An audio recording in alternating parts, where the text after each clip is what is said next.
សេចក្តីប្រកាសព័ត៌មានលទ្ធផលនៃដំណើរទស្សនកិច្ចផ្លូវរដ្ឋរបស់ឯកឧត្តមស៊ីជីនពីងប្រធានាធិបតីនៃសាធារណរដ្ឋប្រជាមានិតចិននៅព្រះរាជាណាចក្រកម្ពុជាពីថ្ងៃទី17ដល់18ខែមេសាឆ្នាំ2025តបតាមការអញ្ជើញរបស់ព្រះករុណាព្រះបាទសម្ដេចព្រះបរមនាថនរោត្តមសីហមុនីព្រះមហាក្សត្រនៃព្រះរាជាណាចក្រកម្ពុជាឯកឧត្តមស៊ីជីនពីងប្រធានាធិបតីនៃសាធារណរដ្ឋប្រជាមានិតចិន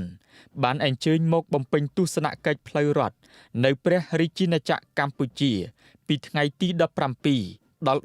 18ខែមេសាឆ្នាំ2025ក្នុងដំណើរទស្សនកិច្ចនេះឯកឧត្តមស៊ីជីនពីងបានចូលថ្វាយបង្គំគាល់ព្រះករុណាព្រះមហាក្សត្រកម្ពុជានិងសម្ដេចមហាក្សត្រីនរោត្តមមុនិនាថសីហនុព្រះវររាជមាតាជាតិខ្មែរឯកឧត្តមបានមានជំនួបជាមួយសម្ដេចអគ្គមហាសេនាបតីតេជោហ៊ុនសែនប្រធានព្រឹទ្ធសភានិងបានជួបពិភាក្សាការងារជាមួយសម្ដេចមហាបវរធិបតីហ៊ុនម៉ាណែតនាយករដ្ឋមន្ត្រីនៃព្រះរាជាណាចក្រកម្ពុជាដំណើរទស្សនកិច្ចដ៏មានសារៈសំខាន់នេះមិនត្រឹមតែបានបញ្ជាក់ជាថ្មីពីការបដិញ្ញាចិត្តឥតងាករេចំពោះទំនាក់ទំនងមិត្តភាពដៃថែបរវាងកម្ពុជានិងចិនប៉ុណ្ណោះទេប៉ុន្តែថែមទាំងបានពង្រឹងនិងធ្វើឲ្យស៊ីជម្រៅថែមទៀតនៅភាពជាដៃគូយុទ្ធសាស្ត្រគ្រប់ជ្រុងជ្រោយនិងកិច្ចសហប្រតិបត្តិការឈ្នះឈ្នះរវាងប្រទេសទាំងពីរដំណើរទស្សនកិច្ចនេះបានបន្ថែមសន្ទុះថ្មីដល់ការកសាងសហគមន៍វាសនារួមកម្ពុជាចិនគ្រប់រដូវកាលក្នុងយុគសម័យថ្មីប្រកបដោយគុណភាពខ្ពស់កម្រិតខ្ពស់និងស្តង់ដារខ្ពស់ក្នុងបរិយាកាសនេះភាគីទាំងពីរបានសម្ដែងការបដិញ្ញាចិត្តក្នុងការធានាអនុវត្តប្រកបដោយប្រសិទ្ធភាពនៃក្របខ័ណ្ឌកិច្ចសហប្រតិបត្តិការត្បូងពេជ្រនិងពន្លឿនការកសាងច្រករបៀងឧស្សាហកម្មនិងបច្ចេកវិទ្យានិងច្រករបៀងមច្ឆានិងអង្គរចំពោះកិច្ចសហប្រតិបត្តិការនយោបាយភាគីទាំងពីរបានទទួលស្គាល់ពីសារៈសំខាន់យ៉ាងខ្លាំងនៃការផ្លាស់ប្តូរទស្សនកិច្ចគ្រប់កម្រិតក្នុងការថែរក្សាទំនាក់ទំនងមិត្តភាពប្រពៃណីយូរអង្វែងនិងការជឿទុកចិត្តគ្នាជាយុទ្ធសាស្ត្រភាគីទាំងពីរបានបង្ហាញពីបំណងរួមក្នុងការលើកកម្ពស់ការផ្លាស់ប្តូរជំរុញកិច្ចសន្ទនានិងកិច្ចសហប្រតិបត្តិការគ្រប់ស្ថាប័នពាក់ព័ន្ធនៃប្រទេសទាំងពីររួមទាំងរវាងក្រសួងការបរទេសនិងក្រសួងការពារជាតិផងដែរភាគីទាំងពីរបានកោតសរសើរអំពីកិច្ចខិតខំប្រឹងប្រែងរួមគ្នានាពេលបច្ចុប្បន្នក្នុងការជំរុញទំនាក់ទំនងយ៉ាងស្អិតរមួតនិងការពង្រីកកិច្ចសហប្រតិបត្តិការដែលផ្ដល់ផលប្រយោជន៍ទៅវិញទៅមកលើគ្រប់វិស័យភាគីទាំងពីរបានអះអាងជាថ្មីនៅការគាំទ្រគ្នាយ៉ាងមោះមុតចំពោះផលប្រយោជន៍ស្នូលរបស់គ្នាទៅវិញទៅមកភាគីទាំងពីរបានបញ្ជាក់ជាថ្មីពីការប្រកាន់ខ្ជាប់យ៉ាងម៉ឺងម៉ាត់ចំពោះគោលនយោបាយចិនមួយនិងចាត់ទុកថាតៃវ៉ាន់ជាផ្នែកមួយមិនអាចកាត់ផ្តាច់បានពីទឹកដីចិនកម្ពុជាប្រឆាំងចំពោះការប៉ុនប៉ងជ្រៀតជ្រែកចូលកិច្ចការផ្ទៃក្នុងរបស់ចិនដោយចាត់ទុកថាបញ្ហាស៊ីនចិនស៊ីចាងហុងកុងនិងតៃវ៉ាន់គឺជាបញ្ហាផ្ទៃក្នុងរបស់ចិនសុទ្ធសាធភាគីចិនបានអះអាងជាថ្មីនៅការគាំទ្រយ៉ាងម៉ឺងម៉ាត់ចំពោះកម្ពុជាក្នុងការជ្រើសរើសដោយឯករាជ្យនៅមាគ៌ាអភិវឌ្ឍស្របតាមលក្ខខណ្ឌជាតិរបស់ខ្លួននិងការពារអធិបតេយ្យភាពជាតិឯករាជ្យភាពនិងបូរណភាពទឹកដីនិងគាំទ្រកម្ពុជាដើរតួនាទីសកម្មនិងកាន់តែសំខាន់ក្នុងកិច្ចការតំបន់និងអន្តរជាតិភាគីទាំងពីរបដិញ្ញាមិនអនុញ្ញាតឲ្យមានសកម្មភាពអរិភាពណាមួយកើតឡើងលើទឹកដីនៃប្រទេសមួយប្រឆាំងនឹងប្រទេសមួយទៀតឡើយ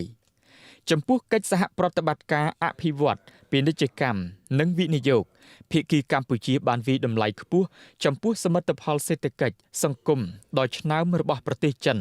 និងបានសាទរចំពោះការរីកចម្រើនឥតឈប់ឈររបស់ចិនឆ្ពោះទៅការកសាងប្រទេសសង្គមនិយមទំនើបដ៏អស្ចារ្យនិងជាប្រជាជាតិចិនដ៏រុងរឿងភាគីចិនបានអបអរសាទរចំពោះសមិទ្ធផលដ៏គួរឲ្យកត់សម្គាល់របស់កម្ពុជាក្នុងការរក្សាស្ថិរភាពនយោបាយជំរុញកំណើនសេដ្ឋកិច្ចលើកកម្ពស់ជីវភាពរស់នៅរបស់ប្រជាជននិងគាំទ្រយ៉ាងខ្លាំងចំពោះការខិតខំប្រឹងប្រែងរបស់កម្ពុជាដើម្បីសម្រេចគោលដៅជាប្រទេសមានចំណូលខ្ពស់នៅឆ្នាំ2050 ភាគីទាំងពីរបានឯកភាពធ្វើឲ្យស៊ីជម្រៅនៃការបន្ស៊ីគ្នារវាងគំនិតផ្ដួចផ្ដើមខ្សែក្រវ៉ាត់និងផ្លូវនិងយុទ្ធសាស្ត្របញ្ចកោណដើម្បីជំរុញការអភិវឌ្ឍកាន់តែខ្លាំងថែមទៀតភាគីទាំងពីរបានឯកភាពធ្វើការរួមគ្នាដើម្បីកសាងច្រវាក់ផ្គត់ផ្គង់និងឧស្សាហកម្មប្រកបដោយសុវត្ថិភាពនិងស្ថិរភាពភាគីទាំងពីរក៏បានបដិញ្ញាចិត្តក្នុងការគ្រប់គ្រងដល់ការអភិវឌ្ឍតំបន់កិច្ចសហប្រតិបត្តិការសេដ្ឋកិច្ចនិងពាណិជ្ជកម្មស្តង់ដារខ្ពស់ក៏ដូចជាការលើកកម្ពស់ការកសាងហេដ្ឋារចនាសម្ព័ន្ធគ្រប់គ្រងសំខាន់ៗរួមមានប្រព័ន្ធដឹកជញ្ជូនបណ្ដាញថាមពលកាបអុបទិកឃ្លាំងស្តុកទំនិញ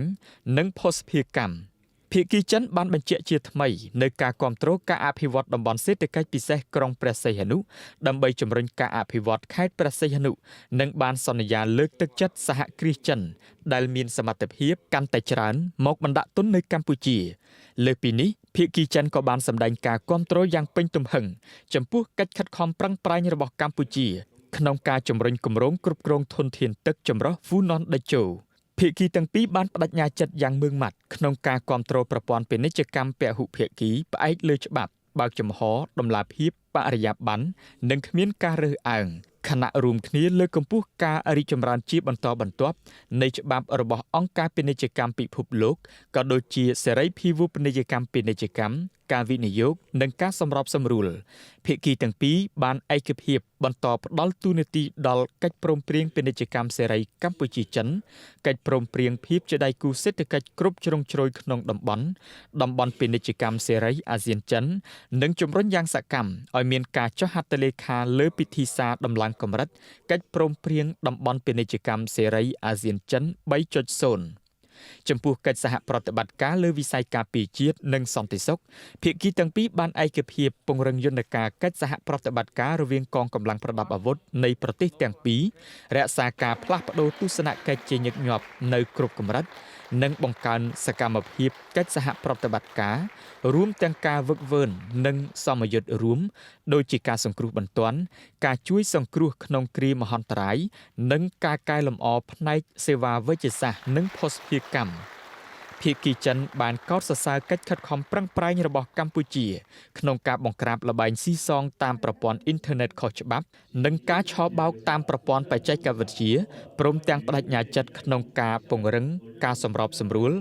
និងកិច្ចសហប្រតិបត្តិការក្នុងការអនុវត្តច្បាប់ដើម្បីបង្ក្រាបឧក្រិដ្ឋកម្មឆ្លងដែនរួមទាំងល្បែងឆ្លងដែនខុសច្បាប់ការជួញដូរគ្រឿងញៀនការរត់ពន្ធមនុស្សនិងការក្លែងបន្លំចំពោះសន្តិសុខមនុស្សជាតិភាគីទាំងពីរបានទទួលស្គាល់ការគំរាមកំហែងជាសកលដែលបង្កឡើងដោយការប្រែប្រួលអាកាសធាតុហើយបដិញ្ញាពង្រឹងការការពារបរិស្ថានជំរុញកិច្ចសហការថាមពលស្អាតរួមមានវារីអគ្គិសនីថាមពលព្រះអាទិត្យនិងថាមពលខ្យល់កម្ពុជាបានវិយតម្លៃខ្ពស់ចំពោះជំនួយឧបត្ថម្ភរបស់ចិនក្នុងការបណ្ដុះបណ្ដាលធនធានមនុស្សនិងការផ្ដល់ឧបករណ៍បោសសម្អាតមីនដើម្បីជួយកម្ពុជាសម្រេចគោលដៅកម្ពុជាមិនទទួលរងផលប៉ះពាល់ពីមីននិងសំណល់ជាតិផ្ទុះពីសង្គ្រាមភាគីទាំងពីរបានឯកភាពលើការផ្លាស់ប្ដូរនិងកិច្ចសហប្រតិបត្តិការឲ្យស៊ីជម្រៅផ្នែកឱសថបុរាណការគ្រប់គ្រងវេជ្ជសាស្ត្រការបណ្ដុះបណ្ដាលបុគ្គលិកវេជ្ជសាស្ត្រការគ្រប់គ្រងជំងឺនិងវិស័យសុខាភិបាលផ្សេងៗរួមទាំងការគាំទ្រផ្នែកសង្គ្រោះបន្ទាន់ចំពោះការផ្លាស់ប្ដូរប្រជាជននិងវប្បធម៌ភាគីចិនបានសន្យាផ្ដល់អាហារូបករណ៍បន្ថែមទៀតនិងពង្រឹងកិច្ចសហប្រតិបត្តិការជាមួយកម្ពុជាដើម្បីបង្កើនការងារនិងលើកកម្ពស់សហគ្រិនភាពភាគីទាំងពីរបានឯកភាពកំណត់យកឆ្នាំ2025ជាឆ្នាំទេសចរកម្ពុជាចិននិងលើកទឹកចិត្តប្រជាពលរដ្ឋខ្លួនឲ្យធ្វើដំណើររវាងប្រទេសទាំងពីរភាគីទាំងពីរនឹងរួមគ្នាអភិវឌ្ឍវិថីទេសចរលើកកម្ពស់ការផ្សព្វផ្សាយគោលដៅទេសចរនិងពង្រឹងកិច្ចសហប្រតិបត្តិការផ្នែកសុវត្ថិភាពទេសចរភាគីទាំងពីរនឹងពង្រឹងកិច្ចខិតខំប្រឹងប្រែងជំរុញកម្មវិធីអភិរក្សនិងស្ដារព្រះបរមរាជវាំងបុរាណនៅអង្គរក៏ដូចជាប្រាសាទព្រះវិហារនិងបេតិកភណ្ឌវប្បធម៌ដទៃទៀតលើសពីនេះភាគីទាំងពីរនឹងបង្កើតយន្តការដើម្បីសម្រួលដល់ការផ្លាស់ប្ដូរទៀងទាត់រវាងនាយកដ្ឋានកិច្ចការយុវជននិងសហភាពសហព័ន្ធយុវជននៃប្រទេសទាំងពីរនិងធ្វើឲ្យស៊ីជម្រៅនូវកិច្ចសហប្រតិបត្តិការរវាងធនាគារខួរក្បាលនិងទីក្រុងសម្ព័ន្ធមេត្រីភាពក្នុងគោលបំណងលើកកម្ពស់មិត្តភាពកម្ពុជាចិន ចំពោះកិច្ចសហប្រតិបត្តិការអន្តរជាតិភាគីទាំងពីរបានផ្លាស់ប្តូរទស្សនៈលើបញ្ហាតំបន់និងសកលដែលជាការចាប់អារម្មណ៍និងក្តីកង្វល់រួមហើយបដិញ្ញាពង្រឹងកិច្ចសហប្រតិបត្តិការក្រោមក្របខ័ណ្ឌពហុភាគីដើម្បីរួមគ្នារួមចំណែកដល់សន្តិភាពស្ថិរភាពនិងវិបុលភាពពិភពលោកភាគីកម្ពុជាបានអះអាងលើការគាំទ្រចំពោះគំនិតផ្ដួចផ្ដើមសកល GDI គំនិតផ្ដួចផ្ដើមសន្តិសុខសកល GSI និងគំនិតផ្ដួចផ្ដើមអរិយធម៌សកល GCI និងបានកោតសរសើរចំពោះការបដិញ្ញាចិត្តរបស់ចិនក្នុងការអនុវត្តតំបន់បើកចំហលើកកម្ពស់មជ្ឈភាពអាស៊ាននិងកិច្ចខិតខំប្រឹងប្រែងជំរុញភាពជាដៃគូយុទ្ធសាស្ត្រគ្រប់ជ្រុងជ្រោយអាស៊ានចិនការកសាងសហគមន៍វាសនារួមអាស៊ានចិននិងសហគមន៍វាសនារួមនៃសន្តិភាពនិងវិបុលភាពក្នុងបណ្ដាប្រទេសមេគង្គឡានឆាងភាគីទាំងពីរបានអបអរសាទរចំពោះលទ្ធផលផ្លែផ្កានៃដំណើរទស្សនកិច្ចដ៏សំខាន់របស់ឯកឧត្តមប្រធានាធិបតីស៊ីជីនពីងដែលមានការចុះហត្ថលេខាលើឯកសារកិច្ចសហប្រតិបត្តិការចំនួន37ដោយគ្របដណ្ដប់លើវិស័យជាច្រើនរួមមានការលើកកម្ពស់កិច្ចសហប្រតិបត្តិការសន្តិសុខសកលការអប់រំនិងការអភិវឌ្ឍធនធានមនុស្សកសិកម្មឧស្សាហកម្មខ្សែច្រវាក់ផ្គត់ផ្គង់ជំនួយអភិវឌ្ឍពន្ធគយចតល័យស័កសុខាភិបាលទេសចរនិងប្រព័ន្ធផ្សព្វផ្សាយចំនួនឯកសារនេះមិនរាប់បញ្ចូលឯកសាររវាងរដ្ឋនិងឯកជនព្រមទាំងរវាងធុរកិច្ចនិងធុរកិច្ចមួយចំនួនដែលបានចុះហត្ថលេខាលើគម្រោងធំរួមមានគម្រោងគ្រប់គ្រងធនធានទឹកចម្រុះ Funan Decho ការសាងសង់រោងចក្រថាមពល LGP 900 មេហ្គាវ៉ាត់ក្នុងខេត្តកោះកុងនិងគម្រោងភាពជាដៃគូយុទ្ធសាស្ត្រផ្លូវដែកជាលទ្ធផលនៃដំណើរទស្សនកិច្ចនេះសេចក្តីថ្លែងការណ៍រួមរវាងព្រះរាជាណាចក្រកម្ពុជានិងសាធារណរដ្ឋប្រជាមានិតចិន